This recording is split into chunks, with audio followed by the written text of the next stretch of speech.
ನಾವು ಯಾಕೆ ಇಷ್ಟು ಫಾಸ್ಟ್ ಓಡೇ ಹೊಂಟಿವಪ್ಪ ಅಂತಂದರೆ ಇವತ್ತು ಬೆಳಗ್ಗೆ ಎದ್ದು ಪೂರಿ ನಾವು ಜೀವನದಾಗ ಏನು ಬೇಕಾದ್ರೂ ಮಿಸ್ ಮಾಡ್ಕೊತೀವಿ.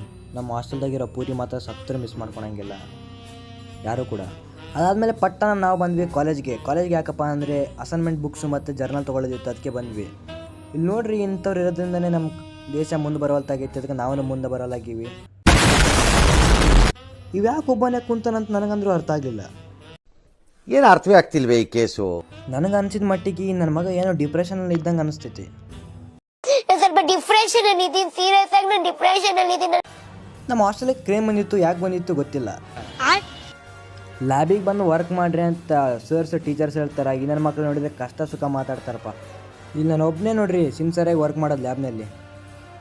ಇವ್ನು ನೋಡಿದರೆ ಲ್ಯಾಬಿಗೆ ಬರ್ತಾನೆ ಗೇಮ್ ಆಡ್ಕೊಂಡು ಕುಂದಿರ್ತಾನೆ. ಪಾಪ ಟೀಚರ್ಸ್ ಅಂದ್ರೆ ನೋಡೋಂಗಿಲ್ಲ, ಆ ಕಡೆ ಕುಂತಿರ್ತಾರ. ಈ ನನ್ನ ಮಕ್ಕಳಿಗೆ ತಮ್ಮದು ಆಟ.